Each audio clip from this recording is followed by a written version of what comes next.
That's what we like. All right.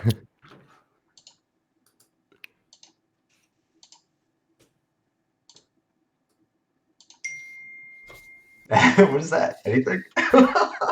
Sounds good, whatever it is. Yeah, it sounded good. Live. We're live. Ish.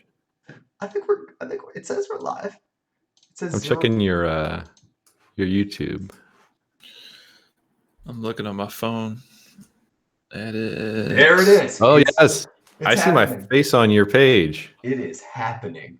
I don't know how to switch. Yeah, Victor first. I don't know how to make it so that it switches between like who's talking, or if there's a way to make it do that, but the way it doesn't. So we'll just we'll alternate based on who's got things to say. I think it's automatic. Yeah, when I hear sounds. Oh, maybe it's working that way. I see the little green things going up. Yeah, dots. maybe that's possible. Mine appears to not work though. I'm just. No, you are. It's not. Maybe it just doesn't appear that way on your display. Okay, yeah, that's what it is. Yeah. So everyone will see my perspective, so they won't have to look at my face. Hey guys, thank you so much for sticking it out. That was a nightmare, but it's happening now. So hey, I'm gonna let everyone else talk about what they want for a minute while I just like silently meditate here, because I'm stressed. Yeah, I put in the chat that your blood pressure was currently through the roof. Yeah, you're 100%, but it's recovered. Now I'm feeling like $1 million. How are you guys doing today? Oh, this is good. This is really nice here. I'm digging this. Yeah. So let's see. I'm gonna throw a little thing up on social media. I didn't really have a plan. I just thought it might be fun for people to chat and kind of have an opportunity to unwind a little bit, given how stressful the thing is. Yeah. So the previous video was removed. Best I can imagine, because I used the word quarantine in the description, which I think, for whatever reason, YouTube didn't enjoy. So we got a nice innocuous title on this one. A lot less COVID-19 related, and yeah, very exciting stuff. So let's throw up a little thing and say, hey, it's working. It's working.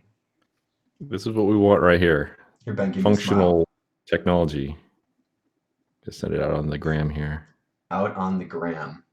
Yeah, I'm using my lingo. Yeah, I think that's what the kids call it. I could not type right now. Yeah, I've really not been able to type lately. Every story I put up has like gross typos in it. And I usually harp on flat earthers about their typos, so. Those aren't typos, though. Just a basic inability to use their native language. Yeah, that's probably true.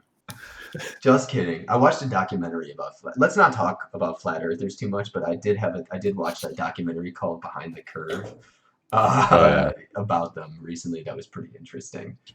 I've not seen it, but I've seen all the clips on it, and that was pretty fun. It is pretty fun. The ending is like a really pretty funny like mic drop. The very last shot of it is hilarious, and the people in it probably don't know why, but okay.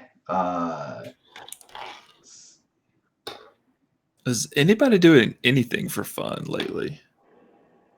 That's a good question. I'm playing. I set up my PlayStation 3 and I've been playing NCAA 14 as Florida Atlantic for some reason. I'm running a dynasty mode, so that's pretty cool. I've been running. That's new. Yeah, that's good. Yeah. I'm not good at it, but I'm doing it. I've been mowing the lawn like 3 days a week. So neighbors think I'm kind of crazy, but it is what it is. They probably empathize, I would imagine. Yeah. It's a really good looking lawn right now, I gotta say. I mean, it's like I've been mixing up like diagonal mow, straight mow. I just do like these zigzaggy mows, which was kind of crazy. Looked like a drunk person was mowing the lawn. Which is possible. Yeah. I mowed yesterday and like I couldn't even tell what was mowed and what wasn't. That's like how recently I had mowed before that. So So you like I hate guys, this. you guys live in houses. We live in a townhouse in a community where there's like people who come by and mow the lawn for us, and the majority of our neighbors are elderly folks. So it was pretty quiet and boring around here. We just kind of we've That's been hanging good. out. I live about a mile away from the North Carolina Museum of Art, and they have these trails all around, and they connect to the greenways that go through Raleigh and up to Durham. So I've been running there, and I'd like to get a bike at some point and ride around. The gym's closed, so I don't have anything else to do right now. Yeah, I've been doing a lot of running as well. I got some decent hills near my house. I'll just run up those or just do a little rap through the neighborhood. And I got the old bike, the one I had in Zion this past fall. I've been breaking that out every now and then, but it's a little on the small side, but it works. It works. Gets the job done, get out there, get some fresh air.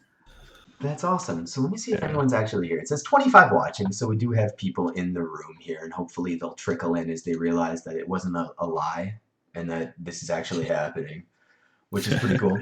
So just out of curiosity, have you guys been taking any pictures lately or had a chance to do any photography? I haven't. You didn't take out the 8x10? Pictures of my cat, taking a nap, killing its little kitten toy thing. I haven't. I've been working on all kinds of projects though. I've been working on the photos and scan and stuff like that, but I have not taken any photos since I got back from my trip. So Yeah.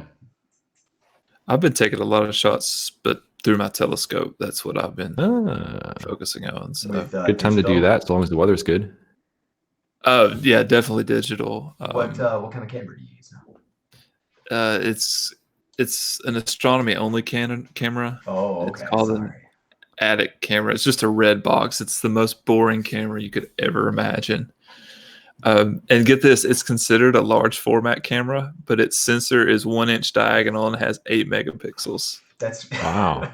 Still more megapixels than Ben's large format camera. That's a whole different world there. That's for sure. Yeah, that's wild. I'm taking a picture of a galaxy right now. I think I've taken about 6 hours of exposure time on it. It's cool. Do you have something that automatically rotates the camera as it goes so you don't get trails? Yeah, the mount rotates with the sky, and then through your telescope is another smaller camera that locks onto one star, and if that star drifts just a little bit, the mount will self-correct. Because my exposure time for each individual shot is 10 minutes long. Yeah, so if you guys do have questions in the chat, hit us up. Caleb, you didn't miss anything. You missed some yard-related content, possibly. And I apologize to anybody who was waiting or that was late. It was not my intention. We were supposed to be ready to go at 2:45, and then I just I couldn't figure out the technology because I'm a lousy boomer, and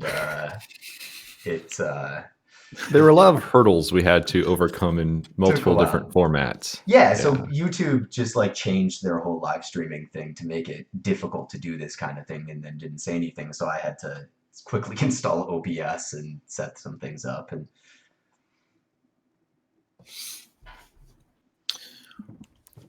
but yeah, that's this spring. I was really looking forward to because all the kids are in school now, and I was looking forward to being able to get out and.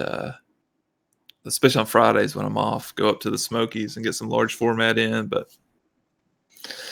I was waiting until everything bloomed and got pretty, and then the park shut down. So the Smoky Mountains are east of you? Northeast. Northeast? Yeah. I wonder how far they're away from me now. Where are you at? I'm in Raleigh. It's probably a good good distance, but I was just curious. I'm in central North Carolina right now. What's everyone's favorite black and white developer? You're not gonna lie. From the chat. Literally the only black and white developer I've ever used is D76, and I've used it to death. I put out a thing on Instagram asking people for suggestions the other day and just got swamped with responses. So I'm gonna have to try some. And I bet they were all different too, weren't they? They were all different. Well, it was probably there were probably 3 or 4 that got repeated a bunch, and then and then all sorts of crazy stuff. So I'm gonna have to expand and try some things and go from there because I got nothing else to do. And the labs are shut down, and Yeah. I have a bunch of black and white film to develop. So I'm Ilfasol. yeah, That's the one I've used when I have Drink used it like that one time. Ilfasol. Yeah. Yeah, I've used And- decent. Oh, go ahead. Sorry.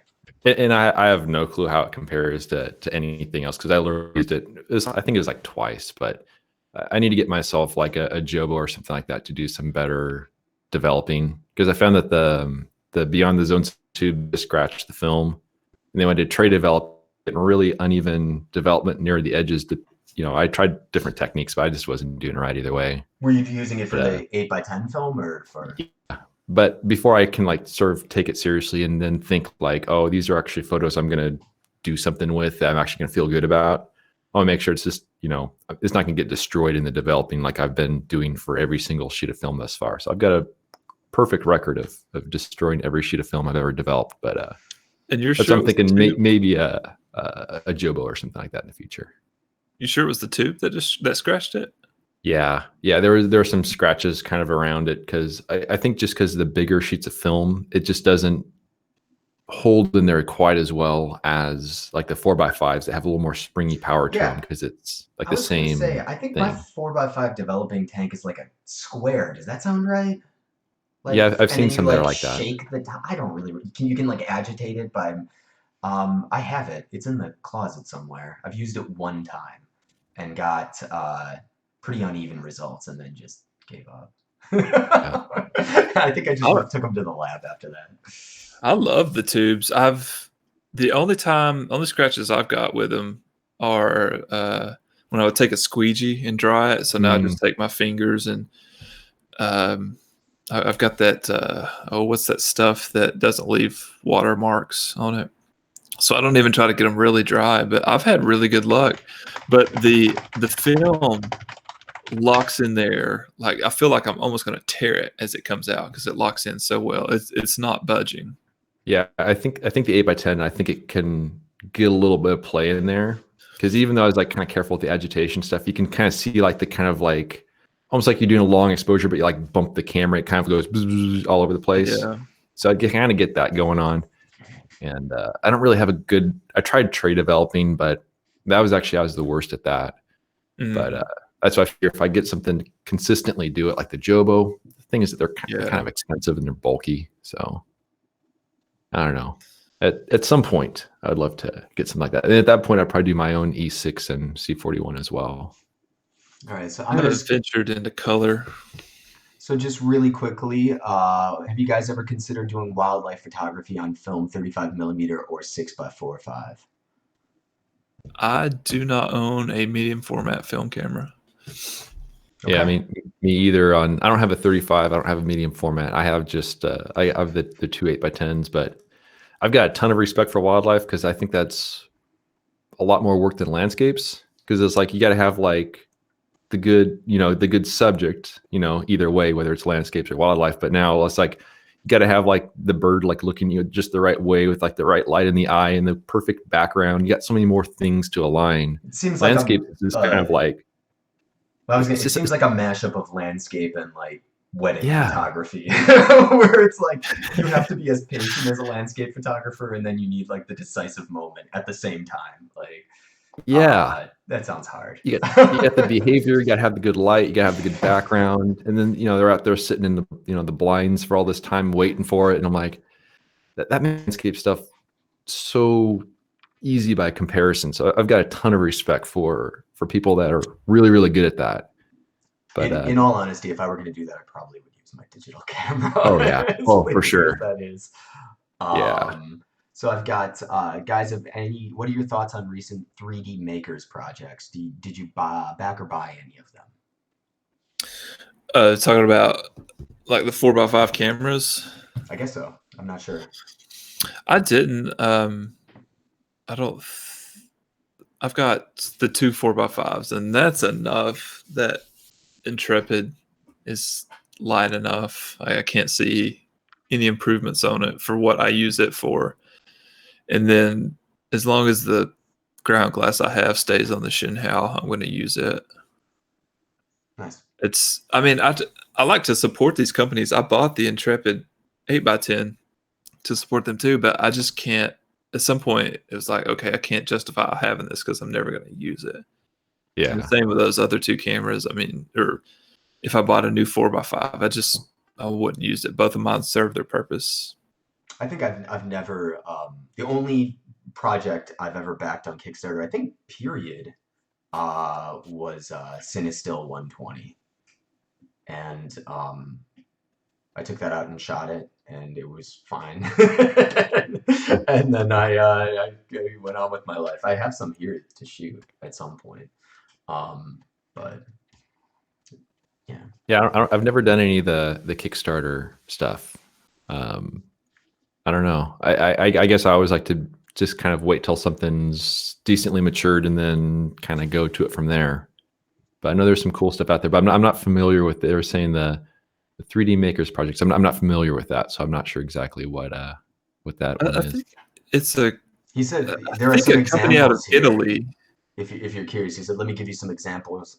Okay. Camera Dactyl, Chroma, Okay. Brevity Labs Meter, etc. Yeah, I have heard of those. I've never worked with anything in person or seen anything or anything along those lines. I haven't backed them or bought them, but it is cool to see so much stuff out there now in terms of like for the film community and so much like excitement about it and people kind of projects in different directions. So it's cool to see, but I haven't seen them in person yet. I think this is aimed more at you two, obviously. What do you guys look for in a good landscape shot? That's a tough one. For me personally, it's something where looking at that final photo gives me the same feeling that I had as I was standing there in the first place. So it kind of captures that, which is really difficult to do. I think especially with color photography, where if something's off a little bit, it kind of your brain tells you, hey, this isn't real. You know, this is like some, imposter image of non-reality. So for me, it's something that I can relate to, something that captures a feeling of being there, and something that in some ways has a little bit of imperfection to it, tells a little bit of a story, where it's not just like some pretty something against something else. But I think a lot of it just captures a feeling of being there. That's a big thing for me. Yeah, I've a lot of the same lines. I want people to look at my images and feel like they're there. I know it's a lot of people want to capture these, once in a lifetime things. I just want to capture something that somebody can relate to and be like, oh, I feel like I could just step in this image and be there. Which is, like Ben said, a lot easier said than done sometimes. Yeah, and that's actually one of the things I've been trying to think of how to do this video. But I've been thinking about doing a video where it's kind of like in defense of color landscape photography, because it gets kind of the short end of the stick when it comes to the art world. You don't go into some big fancy gallery and see a bunch of like color landscapes. It's always this kind of, people don't really regard landscapes very highly in the art world, and especially color. In black and white, there's more, I think, appreciation for than for color. But with color, it's you're playing with. It's more difficult from the standpoint that if you deviate too far from reality, then it kind of falls apart a little bit, because your brain tells you, hey, this isn't real. This isn't like a real scene. This isn't a real moment. Whereas black and white is immediately sort of more abstracted from reality in that sense. So we have to kind of keep things a little bit more normal, more realistic, but still evoke that sense of emotion with the work. So that's one of the things I've been trying to sort of formulate on my own. But yeah, it can be a challenge, but it's fun. It really is. So Matthew's banned from chat. And look, I'm not familiar with that. Yes, the you shall not be named. His last name is spelled wrong too. I don't know. I don't know. I've never heard of him before. From what I understand, he's the most influential and talented photographer of his generation. Oh, he's the master. Okay, cool. Got it. Yeah. Yeah. Have you Yeah. guys seen those memes floating around about COVID that says a lack of taste is a symptom, and then it'll say like Nickelback fans or Nickel. Yeah, Nickelback. That's correct. Yeah, and Yeah. those. Well, I wanted to do one about Peter Lick. Like people that own a Peter Lick print are going.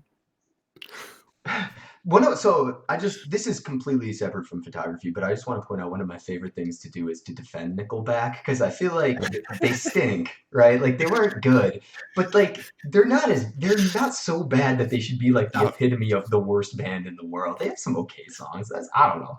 That's my take on it. I'm a Nickelback defender now just because I love to be difficult, I think. Ben, you disappeared. Oh, maybe that was intentional. Ben, See, no, you're still there. Elbert, Okay. Yeah, I was going to Elbert say. asks if I've shot ectochrome yet. And no, I have not. I've got 2 boxes sitting in my refrigerator right now, ready to go as soon as I can get outside and shoot them. I shot Ektachrome 35 millimeter when it came out and was not terribly impressed with it, but maybe you guys will have like very different luck with it than I did. Michael Strickland reviewed it and he said that it has like no color cast at all. So it's the most true to life film stock he's ever shot before, which Definitely has me curious about it. That's for sure. yeah. Yeah, I mean, it could be my results, partially because I have trouble with slide film, especially scanning it. But I don't know. I wasn't blown away with the results I had. And granted, that was just like 2 rolls, and it was 35 millimeter. But I like Provia better. I just bought a bunch more Provia. I mean, it's for me, like it's hard for me to try out a new film going on a trip where I'm going off somewhere. I need to kind of know what to expect on it. So I have to kind of shoot around town to kind of get a feel for it once it becomes available a little bit more. But yeah, I just bought like 3 more boxes of Provia to hold me over for my spring trip, which may or may not happen. So we'll see on that. But I am really liking Provia these days. When was your spring trip going to be? It was potentially a backpacking trip to southern Utah sometime in May. And then I do have campground reservations in early June for the Redwoods, but the parks are the parks not open? I mean, it seems like that would be the best place to go. Parks are closed, but it'll be interesting to see what happens. At least for the backpacking trip, I can do that like in early fall too. It's not really dependent. It might even be better in the fall. Who knows? But yeah. Have you guys ever tried pinhole photography? I haven't. I did in film class, or maybe not even film class. I think I did it in like elementary school. Like, you build a little. You were pretty advanced. Well, you just build a pinhole camera, and I think our class did it as a project. It wasn't like me specifically, but yeah. All the public parks and provincial parks are closed in Ontario. Yeah, I shoot everything at f/45. That's basically pinhole. Pretty much. Pinhole with a glass over it. Like, that doesn't need to be in focus. Let's just shoot it at f/45. Ben, are you 100% full-time yet with this economic shutdown? I technically am. So, I mean, that kind of seems like excellent planning on my part. Pandemic, let's be a full-time photographer. Woo, But yeah, actually, I've been working 1 day a week before all this with my day job. And actually, I've been shaving off 1 day a week each calendar year. So this year was down to 1 day a week. Last year was 2 days a week, and go all the way back to 5 days a week. And so the plan was to be full time at some point later this year. But maybe I'm full time right now. I don't know. We'll see on that. It's a brave new world, that's for sure. Alan, you're considered essential though, right? So you're going into work for emergencies only. Yeah. So I'm working 2 mornings a week. It's nothing. Yeah. It's like people that have a broken tooth or need a root canal or something. Yeah, I got a root canal 2 weeks ago, a week and a half ago, and went in and I got to go get the temper. Bragger. Yeah, it was great. It was pretty cool. Yeah. I don't want to no big deal, but they took the pulp out of my tooth. It was sweet.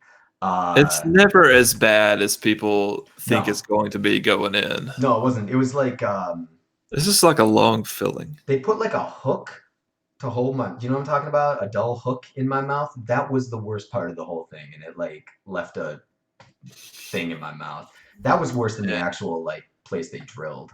Yeah. Guys here for dental talk? Is that you guys all like dentistry?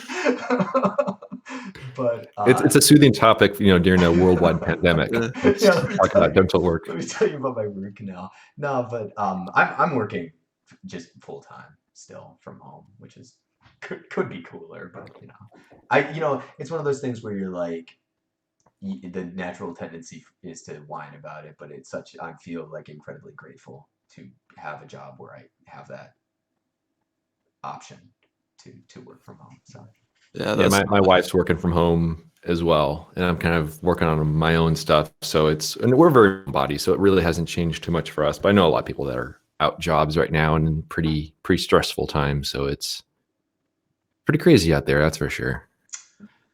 any suggestions on how to support your local film print labs that are closed right now? I'm thinking of pre-selling a few best of prints to be printed from my local lab when the shutdown ends. Well, I mean, it will end at some point. Like, this is not eternal.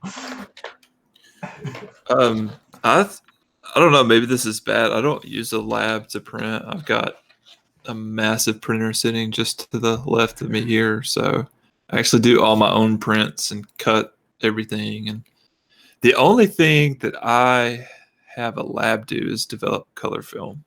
Everything else is all in-house. Yeah, I do my own prints as well, but I've also heard that there's a lot of people that are like buying online gift cards and stuff for businesses that they really want to kind of keep supporting. Yeah. So there might be ways of doing that for like the local lab. I have a local lab I use for developing all my film, but then I do my own prints with a printer that Alan is pretty familiar with because he helped me move it there. I was tricked into moving that. It was a good trick, you gotta admit. It was very good. It was very good. Let's see. There's a question. Say, what is your current favorite photo, Ben, Alan, Eric? Okay, let's do photos that we've taken, like our favorites of our own work, and then favorites that other people have taken. Sure. Eric, what's your favorite photo that you've ever taken? That I've taken? Huh? Jeez, I don't know. There's a couple that I like on digital that I was really happy with. There's a pier in South Buffalo going out to Lackawanna, and I took a photograph there with my old Canon 5D with the pier kind of going out into Lake Erie at sunset that I really liked. I took one of the grain elevators in South Buffalo that I was really proud of on my 5D. I have a photo of a gas station in South Buffalo that got torn down that I took on 4x5 in Velvia 100 that I was pretty proud of. I'm not like that had really good light. Yeah, it was cool. Gas station it was a cool, and they tore that down and put a park there since then. But I'm not ever like so impressed with any of my photos that I would say I have a favorite. There's a couple of photos I took of my little nephew Hugo that I like a lot. My favorite photograph by anybody is there's a Sally Mann photograph. I think it's called Bonfire. These little kids and a fire in the backyard. It's a black and white image, and that is probably my favorite photograph by someone else. How about you, Ben? That's a tricky one. As far as my favorite photo, it kind of varies a little bit. I guess the way to judge the favor is like one I don't really get tired of, and I find myself kind of getting tired of seeing my own photos after a while. But I don't know. I don't really have a favorite so much. And as far as a favorite of other photos I've seen, that's also a really hard one to come up with. I don't think I really have a good answer either way. But I will say that the photos I tend to prefer in terms of the ones I would maybe consider my favorites are ones that are definitely ones I had to work really hard for. I think that factors into it. And also scenes that may exist one day but are gone the next, so kind of like fleeting moments. Yeah, I think that's a tough question. That really is a tough question. Alan? God, this is tough. But this, can y'all see that? Oh, jeez. Yeah, So- clear as day, man. So I'll lose track of years. 2008, was that the really good color year in Zion, Ben? I wasn't there in 2008. 18, sorry. 2018. 2018 was, yeah, that's when we hit it really good color that year. Yeah. So there was a shot that I took that year after it had rained, and there's like this river coming in that's not normally there, and it kind of goes down canyon, and there's this little patch of color at the very end. And like, I didn't have to work hard to get that picture because I'm literally 100 yards off the road, maybe tops. But that required knowing the area because that particular spot is just in this massive open area. So you can't photograph it in the sun. And so there was just enough overcast that day. And 99.9% of the time, that river is not actually there. So I caught it at just the right time, and it happened to be the right color. So that's, I guess that would be my favorite one that I've taken. And the ironic thing about my favorite one that someone else has taken is that it no longer even exists, and that's Ben's picture in the Narrows. Which one? The alcove shot that you said wasn't even in focus. Oh yeah, that one was not. My point of focus sliced perfectly between everything that was in focus and everything was in focus. But I saw that shot, and I was like, I have to go visit that place because it just blew my mind that a river could be next to a canyon wall, being from Tennessee. And now it sounds weird to even say that. But as far as like, I guess, affecting you or something like that, it would be that picture because then I found Zion and have been back every year since.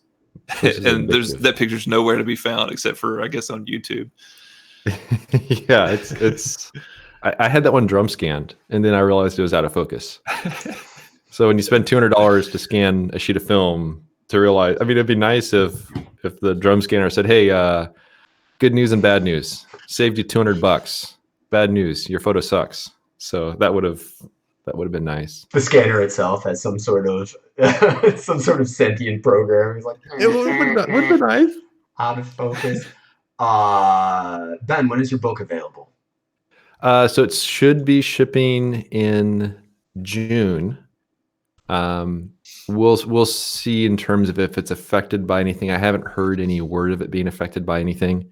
But we'll see. I'm working on editing all the pictures for it. I just realized that I'm like really blown out in this video, aren't I?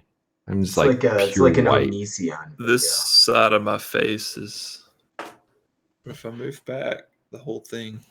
You guys both look beautiful. Let's just don't worry. Guys, a little better back here. Guys look great. You look good. It's this auto exposure on the camera. Auto exposure. I'm wearing black, which I think is like throwing it off, but it's okay. I'm wearing a black shirt too, so there we go. Made no difference whatsoever. I feel like black should make your face. I mean, if it's auto exposing, it'll make your face brighter. Which papers do you recommend to start printing on? I just got a P800. I don't know anything about printing, so that's I'm a huge fan of Honemeal paper. I'm such a fan that I don't know how to pronounce the name. I use their Photoreg Barita paper, also difficult to pronounce. It's an expensive paper, but it is really, really good. I think if you go to any brand of paper, they should have a sample pack available where you can just order in it's like 2 sheets of each one, so you can kind of run stuff through it. But I will say I've had a lot of really luck with the Honemeal paper and with their ICC profiles and everything. And actually on the P800, just to give you a little tip to save yourself some paper, there is a setting under I think the maintenance section in the menu on the printer itself for thick paper. And you're going to want to make sure you select that pretty much all the time. Otherwise, you'll get head drags across the paper that will ruin every single print you make. Yeah. it's really, really stubborn. So I have a love-hate relationship with that printer. Yeah, I mean, exact same thing Ben says. Get those photo sample packs. You get like 10, 15 sheets of paper for $25. Print all everything you can on the different sheets of paper. I use Horne Photo Rag. It's a matte paper. So you don't quite get as much contrast or punchy colors, but it looks I shoot a lot of dark things, and so I was finding that any kind of luster paper was getting a lot of reflection, so I just switched to a strictly matte paper, and it worked out well. But try those sample packs. Definitely try those. So Victor Norgren asked here. I don't drink, so this question doesn't apply to me. Guys, what do you prefer to drink, and where do you actually drink? We have fun. I'll go first. I mean, I really don't drink much of anything. I mean, I'll have a glass of wine maybe like once a month. That's about it. I drink mostly tea, so lots of black tea, lots of herbal tea. But as far as drinking, I really don't do much drinking at all. Yeah, I don't drink a ton. Just I'll try anything. But yeah, not too much, but water. I would say filtered water from the by mountains. volume, if you were like, what do I consume more than anything? It would be like LaCroix and Harris Teeter brand sparkling water. But as far as beers go, I like IPAs, and as far as I like craft cocktails. I know that's like obnoxious, but my favorite drink is something called The Last Word, which is a cocktail from the, I think, 1920s, pre-prohibition era cocktail that's like green chartreuse gin, lime juice, and maraschino liqueur. It's really good. So that's all. I don't have that refined of a palate. You'd like it. I mean, like most people would like that drink. It's one of those things where you're like, oh, this is really good. This tastes good. And if you drink like 3 of them, you're like, oh, each of those is like 3 beers, and I'm dead. That's a good quarantine drink then. Yeah, don't trust me. We got a couple. But in North Carolina, like the liquor stores are run by the state, which is crazy. So you just basically get what they have to give you when you go there, and they're all picked over anyway because everyone's freaking out. You guys ever do darkroom prints? I can say that I did them when I was in college. Yeah, same here when I was in college. Yeah. Not even in college. I was a biology major and a chemistry minor, so not a lot of printing. I did. Photography was like a gen ed for me. I had to take a couple of like fine arts classes, and that fulfilled one of them. So I don't even think photography was offered at my college. Yeah, it was. I enjoyed it. I mean, there's something cool about working in the dark room and just like hearing the water flowing, making prints and all that. So there is something about it. Yeah, I'd like to do something along those lines at some point, but maybe like platinum prints or something. Something about watching the image appear on it when you put it in there, that's like surreal. It's like magic. Cool. Like a wizard or something, Yeah, like a darkroom sorcerer. Yeah. So yeah, I mean, I would love to do more. Actually, the whole darkroom process would be really exciting, but I obviously don't have room or time. I'm currently like trying to figure out how I'm gonna fit a power rack in my garage. So my gym closing has freaked me out. Yeah.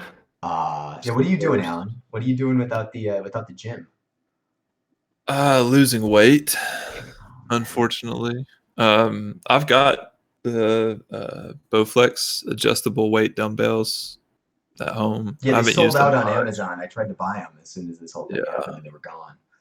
I ended up American Barbell had some stuff for sale, so I bought some dumbbells from them, and those are on the way. But I've got that and what you call in rock climbing a hangboard. You put it mounted above a doorway, and it's got all kinds of grips on it where you can put like half a finger, 2 fingers, all that to do pull-ups and stuff. So that's what I do. But I'm itching to get back.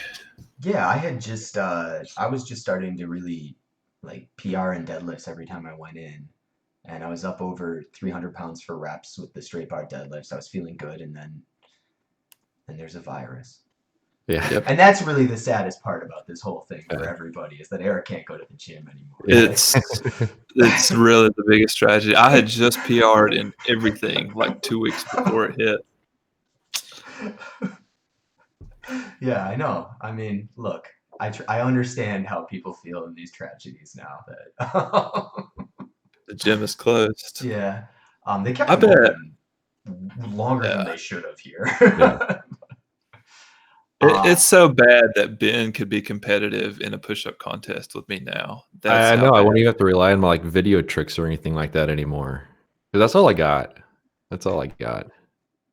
I still didn't figure out where you spliced that. I've never seen the. Oh, I went by frame. I had to like I had to do some magic. I edited the sky differently so the clouds don't track weirdly. It took a good 5 minutes of editing. Yeah. Push up. That or like a year of training. I mean, it's like it's a no-brainer to me, you know. 5 minutes Final versus cut. your guys much can better all, use of your time. You guys can all do a push-up contest. I'll be not doing that. I'll be opting out of that particular competition. Alan, do you ever shoot black and white? Ben, I think you mentioned not being good at black and white landscapes. Will you do a video on it sometime? I haven't shot a black and white image in about 2 years, and I used to do it quite a bit. In fact, that one, Mr. Angel's Landing. That one's also black and white, but that's digital.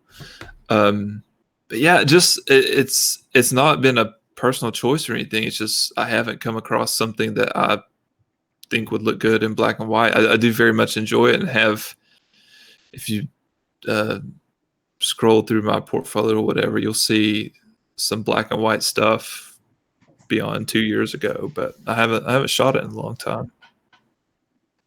And for me, it all comes back to just I need to have confidence in my own developing abilities for black and white. So once I get that figured out, my long-term plan is to, get a Jobo processor or something where I can get consistent developing. And then once I do that, I would love to do some like platinum printing and stuff like that, where I can actually keep the black and white film just completely analog through the whole process. And so that'd be one of my goals at some point. But yeah, those Jobos aren't cheap. I know you can get them used for a reasonable amount, but I knew they're like over $3,000 or something like that. So, Whoa. yeah, exactly. Yeah, that's no joke. Yeah. What was the worst purchase decision or your worst purchase decision and your best for photography? That'll take some thinking there. I know my worst for photography.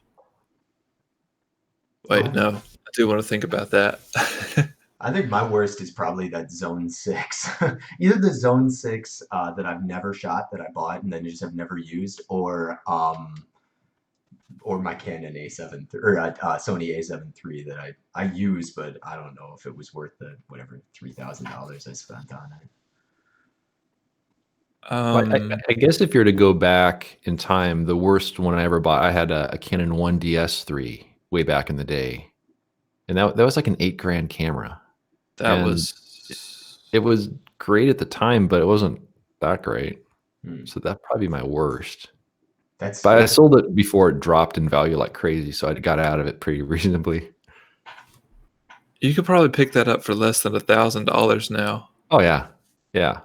It's pretty, but it was ahead of its time, which is pretty impressive. But at the same time, that was a lot of money. That'd be my worst. Best, that's a tricky one. Oh, yeah, I forgot best was part of it. I just maybe my mind just goes to the negative. That's awesome. I guess my worst is I bought a 75mm lens, which is not that much different from my 90mm lens. And then I also just bought a 300mm lens, and neither of those they don't fit my eye. And I guess they're the worst because I only bought them because I thought I needed to have more lenses. I thought you gotta always have more stuff, though. I should have more. I should have more than 2 lenses. You just need to buy gear is the trick to being a good photographer. The That's equipment really is completely what makes the difference. 100%. I was actually gonna do like an April Fool's video where I said I was converting my channel to unboxing videos, and I was gonna like just like start like unbox things and then do like kissing pranks and stuff. But then this whole thing happened, and I actually released a real video on the first, which is sad. But you know, it could be cool. I think my best purchase, since we're being negative, I would say my best purchase ever was my Graflex Crown Graphic, which was like the first film camera I spent money on that I bought on on eBay for like $150 with a bunch of film holders, and kind of fell in love with the idea of shooting landscapes and shooting film and really enjoy it. Yeah, I'm still trying to think of what the best would be. I mean, because that panoramic camera. That was an awesome camera. I loved it, but I was watching the value of it go up and my use of it go down. And at a certain point, you just look at those two charts, which I actually drew out with the Sharpie. I'm like, yeah, I gotta sell this. So I mean, I love that camera, but if I'm not using something, I can't. I'll either sell it or I'll give it away or I'll do something. But I just can't stand have something I'm not using. Hey, if you guys have any other questions, I'm happy to pitch them to the gentleman here. If anybody has anything else anything they'd like to bring up or talk about, I'm happy. This guy's pretty cool. He looks like somebody, but I can't place it. Is that a person? Is it supposed to be a person? It's Jeremy Renner. Yeah. Oh, well, that's not who I thought. That's the wilderness influencer guy. He's actually a action figure from one of the Bourne movies. So seriously, yeah. I mean, wow. this is not going to focus close enough, but he might be able to see. Yeah, a little bit of resemblance. Focus there. close enough. Yeah, look at that. Yeah, pretty good. Yeah. Look at that guy. Well, good for him. He's influencing people. Yeah, and also just because I'm a grown ass man playing with dolls, he's got a girlfriend now. So, I haven't seen her yet. Yeah, behind the scenes. What does she do? Just like squat videos? What's her update? There's gonna be some hand leading. There's gonna from a canoe. Yeah. I have entirely too much time on my hands apparently. Yeah. Well, you guys see my only friend is here with me, so we're I locked mine out. He's yeah, he just came and helped himself to my lap, so we're hanging out. He's being good though. I don't see how you have time to do the wilderness influencer stuff, because when I go on those trips, I'm like panicking every second that passes. Oh yeah, I'm losing time. I got to be doing something. Well, I do the same, but on the fall trip to Zion, the last day I was there, I didn't take any photos. I just went around and recorded some B-roll video with the cable cam setup, and also had like the wilderness influencer doll with me. And I just honestly, that was the best day of the trip. Just going around, not taking any photos, just like rolling B-roll footage and doing that, and then trying to think of where to shoot the photos for the little influencer guy. And I did the same thing on my winter trip as well. Last day, I just did some video stuff to keep up, and it's kind of sad when that's like the most fun day of the trip. But it was fun. So once I got my campsite squared away this year, I took more like vacation stuff this year than ever before. Like we took a day and went to Bryce. Every night we would go to like a sports bar and watch the World Series. I'm like, and we had campfires too. And I'm like, you can have fun on these trips. It doesn't just have to be like, just working all day long and all of a sudden it's dark. It's like, all right, time to go to bed, Yeah. Which is typically what happens on those trips. Yeah, it is. Yeah, I had a blast. Even when 2018, when Jennifer came, she was there for such a short time that we were still go. We didn't really take any time off. I don't want to correct you, Alan, but if your icon is to be believed, you are Jennifer, I think. Yep. That is me. Yeah, that's my YouTube channel is actually under Jennifer's name. That's awesome. Ben's, if you look at his URL, is Ben's D Mark II. I know that dates all the way back to that one DS Mark II. So that was actually from, what is that? I don't even know what that comes from actually. Oh, you know what it was? The 1D Mark II, the 8 megapixel camera from Canon, the sports camera. That was one of the cameras I had way back in like 2006 or so when I started the YouTube channel, but I wasn't doing any videos like that back then. Ben, oh, sorry, go ahead. Sorry. Oh, it's not important. I was just saying, I put up a random flying video like a decade ago, and I didn't have a Google account, and Jennifer did, so I was like, I'll just throw it up on that. I'll never YouTube. My first video I ever put up on YouTube was of me and my old roommate Dominic drinking IPAs and Dom drunkenly explaining why they're called India Pale Ales. That was and for some reason I put it online. It still exists in unlisted format somewhere on the internet. It exists. But it's not great.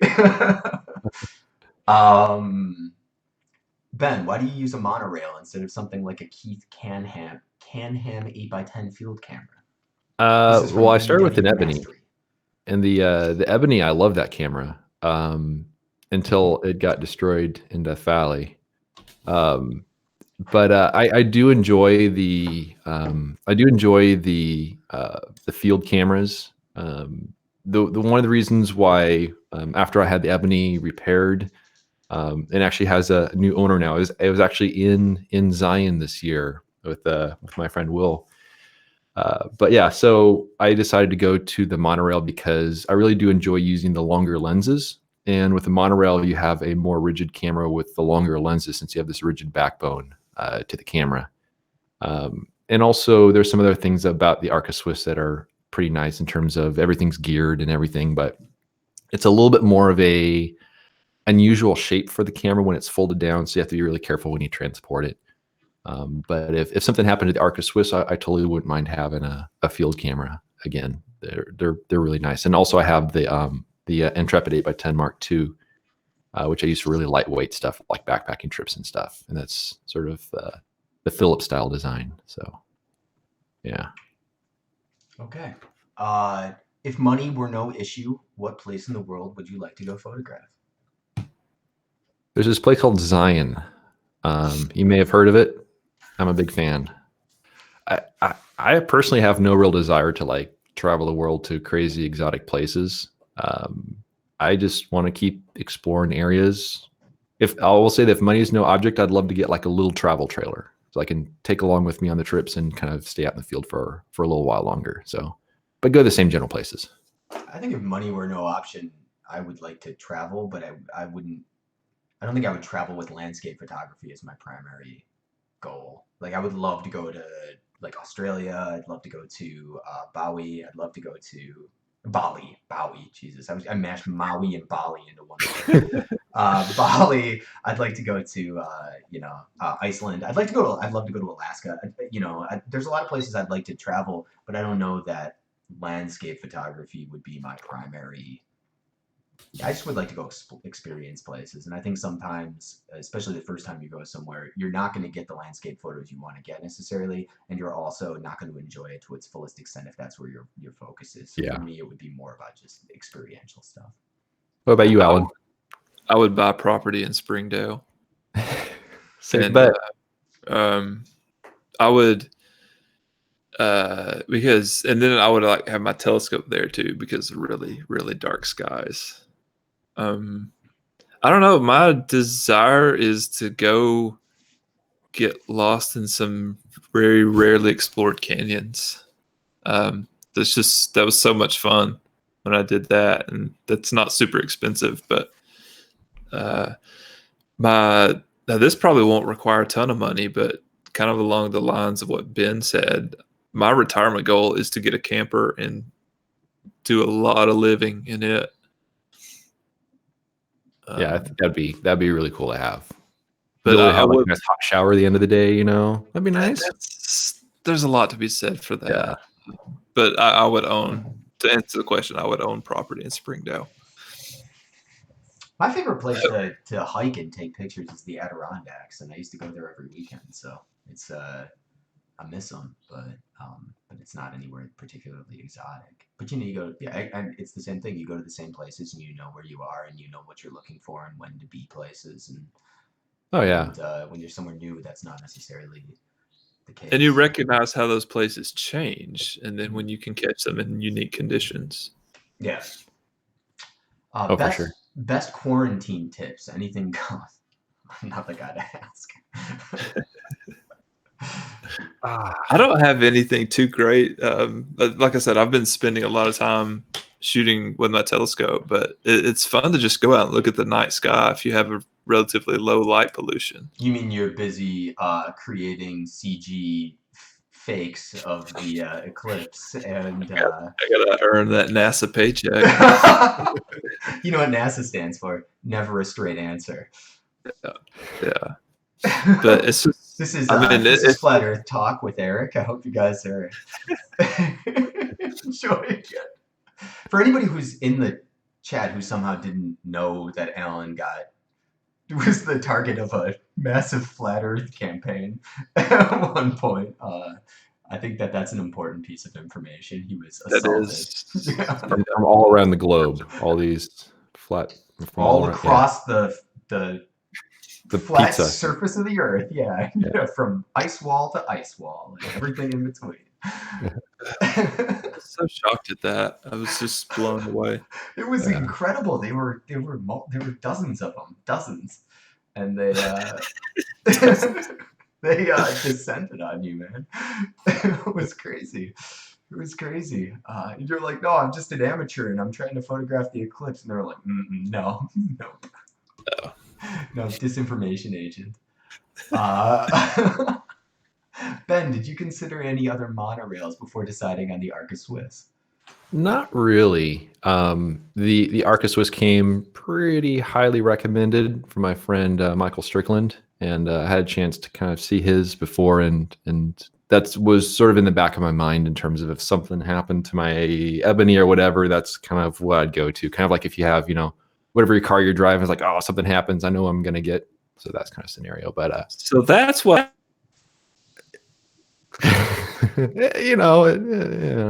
wind.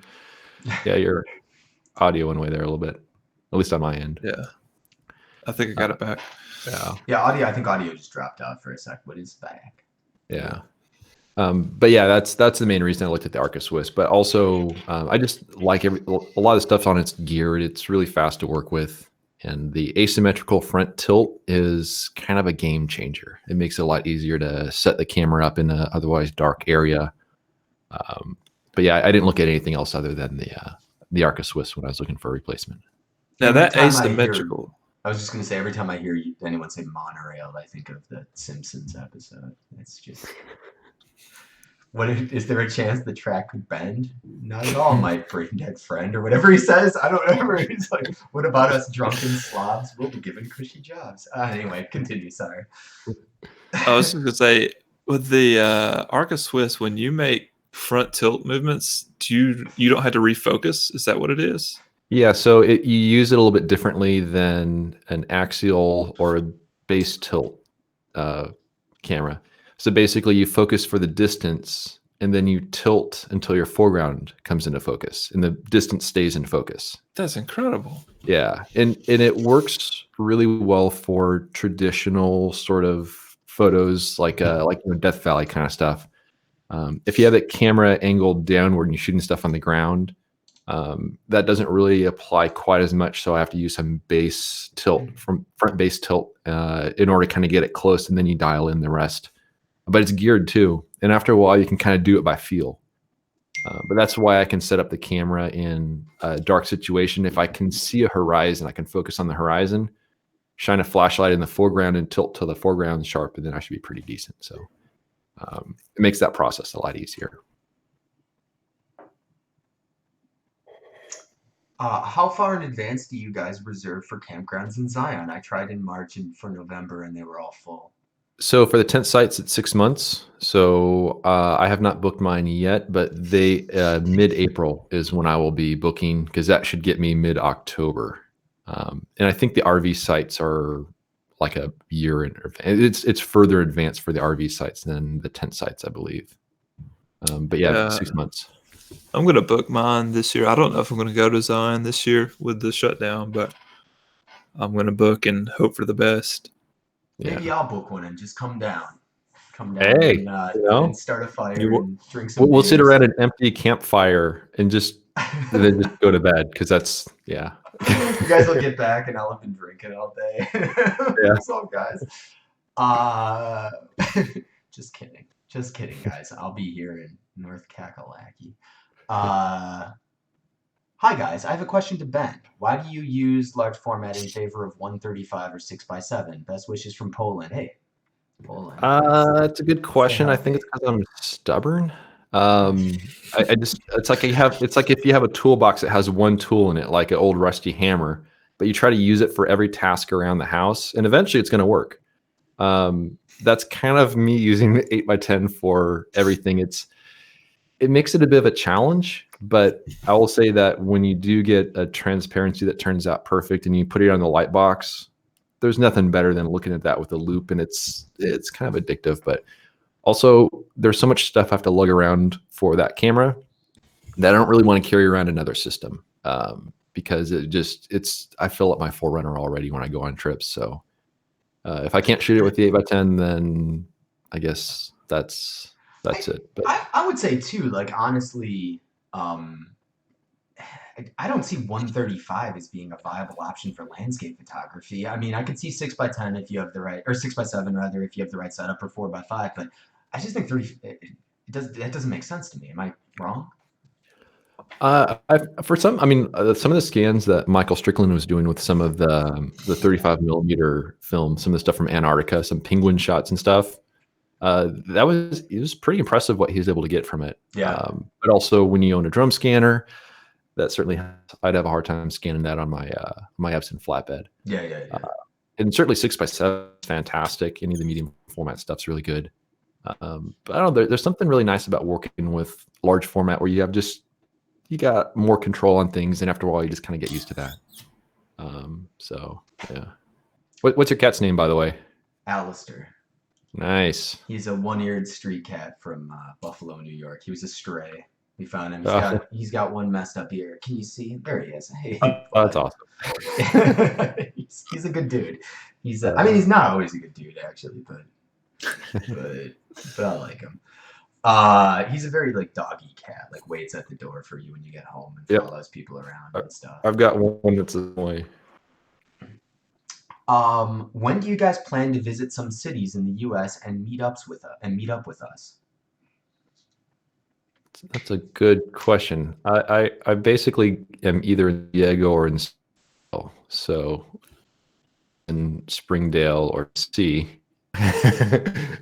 Eric's be kind of roving around a little bit at times, but I don't know if there's going to be an actual meetup at some point, but I don't know. Maybe some year in Zion we'll get Eric out there as well.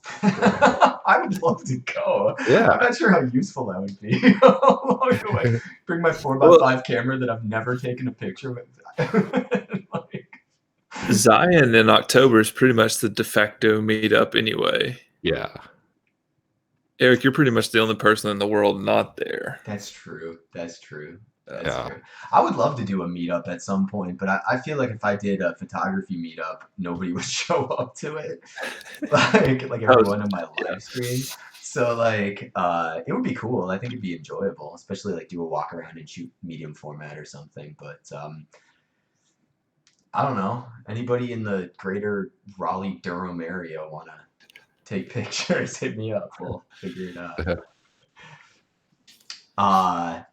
Are you guys trying to describe yaw free? I assume this is 4x5 talk, so go crazy. Or 8x10 talk, sorry. I think that's the terminology for the asymmetrical movements. I mean, yaw being also a bit of an aviation term. Alan might have a better feeling for that. But I believe that's just the asymmetrical front tilt where you adjust it. And this is pitch, right? What's pitch? This? Is that right? Pitch and yaw. Well, an airplane pitches up and down, bank is left to right, and yaw is like looking down on top of the airplane. Okay. And I just remember those from I had this game called A10 Tank Killer when I was a little kid, which was like you were in like it was in the Gulf War and you were an A10 Warthog and you had to learn like pitch and yaw. And I had a joystick. I liked it a lot. Anyway, it's a good game. If national parks are still closed due to red tape in October, they're not going to close in October. Come on. I have an extensive list of BLM public lands that also have epic canyons. I'm sure Alan and Ben have lists too. I guess that's not a question, but that's interesting. Yeah, I sure hope it doesn't extend that far. It's nah, October. Yeah, it wouldn't be able to. I mean, that's we'll see. I mean, not that we've ever lived through a pandemic before, but it seems like the trend is things start getting better. I mean, we haven't, but this isn't the first pandemic that's ever happened, and people know how they go, and there's math behind it. You can see in China they're already reopening things, and October, I would imagine by July everything will be kind of moving back to normal, if even that long. I would hope. Maybe I'll sound like an idiot saying these things, but yeah. Thanks. So go. Sorry, go ahead. I was just saying, I think my out west plans this year, I guess they would still be affected by a shutdown. I'm going to just be spending a cursory amount of time in Zion if everything goes as planned. Yeah, it just depends on the permits as far as where they issue them and if that's all still good. So yeah, see on that. Thanks. So going further, is there a vital difference between 4x5 and 8x10 for the size of prints you make? There's not. So basically from 4x5 to 8x10, chances are if you're going to scan it, you're going to scan it at about the same file size. So all that means is that 8x10, your grain's a little smaller, but the grain actually is one of the things that actually makes the prints look really cool. So I have some 4x5 images that printed pretty decent size, like 40 by 50 inches, and the grain looked beautiful on them. If I reshoot the same thing on 8x10, it's just going to be smaller grain. 8x10 honestly is overkill for most things, but it makes you work harder for it, and that's one of the reasons I like it. But it is though. Yeah. You're 4 times the cost for every single sheet of film you shoot. Yeah, so that adds up, and also it's bulkier and. Yeah, I was gonna say it's light, cost effective. Yeah, it's basically for snapshots. Just experiment a lot, selfies, cat pictures. Focusing in narrow canyons is easy. Yeah, depth of field. It's 8x10 is brutal. I don't really recommend it to almost anyone, but I don't know how I talk myself into it. Well, 4x5 is time consuming and difficult and really slow and methodical, and I would imagine it's just exponential. You're just adding that much more of all of those aspects. Yeah. 4x5. When I was working mostly 4x5, I could be pretty fast at times. With 8x10, where it gets slower, is just really fine tuning the focus and the movements, because you can easily you're oftentimes not going to be able to get everything in focus in the scene, so you have to kind of make a lot of deliberate decisions. Whereas 4x5, it's a lot faster, a lot more straightforward, kind of in that respect. Yeah, if you need to set up a snapshot, focus as best you can, then stop it down, and you're going to be in focus. You can't get by with that on 8x10. Yeah, it'd be a lot trickier here. It looks like Nico is saying, "Have you been approached by galleries to represent you?" I really have not had. You used to be experience with galleries. Yeah, I was going to say you used to be featured in one in San Diego. Yeah, but it's a whole nother world. It's something where nothing good comes from it, really. By the time they take a share of it and everything else, it's not worth it. And so I gave up on that long ago. It's not really worth it. And also a lot of those, what you see, especially if you live somewhere where there's some galleries and stuff, you see, oh, that gallery changed names again because they go out of business, and another one comes in, and it's just, I don't think it's a great way to try to make any sort of income off of it. Okay. I'm represented by a number of galleries. It's very competitive, trying to get my stuff in there, but just speaking for myself. July would be the perfect time to visit Death Valley. Oh, fabulous. Yeah, I've been in sounds- there August, slightly Sounds better. Great. Yeah, July would Just be a little perfect. Yeah, wear like one of those like the suits wrestlers wear to try and drop weight and just go hiking. You guys primarily shoot on trips, right? Do you ever miss shooting throughout the rest of the year? I don't. Well, I do. Aside from recently, the last few months, I do a fair amount of shooting in local areas. The Smokies are hour and 15 minutes away, so I've got relatively easy access to a national park. Yeah. Yeah, I mean, for me, like I'll go on a trip. I'll just work really hard for about a week or so, and then it takes me a few months or so just to go through those pictures, to edit the videos and stuff. And by the time I'm kind of done with the end of that, then it's time for another trip. So I just kind of go through that cycle of shooting, then working with the stuff, doing the videos, and then I'm tired of looking at my computer. Then I want to get back outside again. But I don't really do any shooting close to home in that time when I'm working on all the other stuff from the previous trip. So, Alan, the Smokies, I just looked. The Smokies, Great Smoky Mountain National Park is 4 hours from me. So if you want to go for a hike, let me know. I can be there anytime. Your schedule, we'd have to work around. That's not that bad, though. I can do 4 hours. That's not crazy. I keep waiting on Ben to come over because he would absolutely hate the Smokies. I've heard that multiple times, so it's very, very inviting. Yeah. But yeah. Oh, your audio dropped out again. I think it'd be fun. I would love to try it. Hi, Eric, Ben, Alan. Hope you guys and your families are safe and well. I just spoke to my mother. I think everybody's good. Yeah, it's just as we're kind of mentioning earlier, like my wife and I are both sort of homebodies, and we're both just kind of, she's working from home, I'm working from home. We haven't changed too much in that sense, but these are some very crazy times, that's for certain. Yeah, for real. So we had, can y'all hear me again? Yeah, I can. Yes, you're back. Yeah. From our group, it's called the American Dental Association. We had all these recommendations in place from them beforehand, and so every time a law came out, I was like, well, we're already doing that. I thought that was the law. And so we've been isolating a lot longer than has been mandatory. And then my parents live on a lake, and so it's just the two of them hanging out. Yeah. I worked until they made it. So I worked for a startup. So I worked for a small company. And there's really not that many of us in the office. And we were there until they basically were like, you can't have 20 people in a building at once. And we're all like, all right, well, I guess we're all going to vote. So,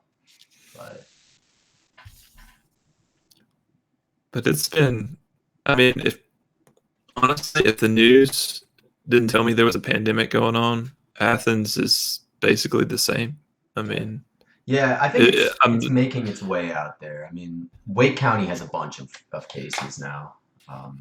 But my last job, they had people test positive at that spot, I heard. So. Oh, wow. Yeah. Without bumming everyone out. But. Okay, guys. I don't know if you want to wrap this up shortly here, if anyone else has any questions or whatever.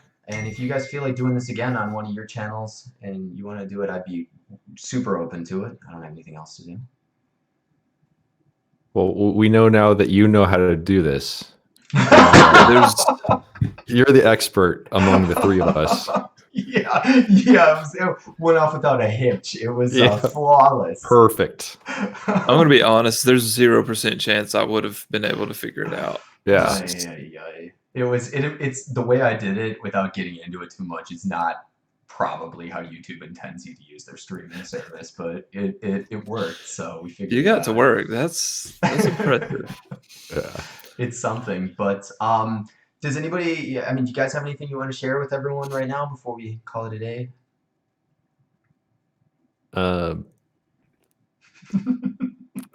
I don't know. Stay safe and find things that make you happy right now. Yeah, Protect absolutely. yourself up here. That sounds like you read that from like a fortune cookie or something. That was really profound. The best fortune cookie I ever got at a restaurant said, "Forbidden fruit creates many jams." I don't know why that was in there, but I was like, this is amazing. So true. Thank you so much, fortune cookie. Thank you guys so much. I really appreciate it. I'd was be fun. happy to do something like this again if anybody's interested. But for now, you guys stay safe. Be mindful and bye, guys. Thank you very much. Apparently, Alan, you still have a live stream going on in your channel. I do?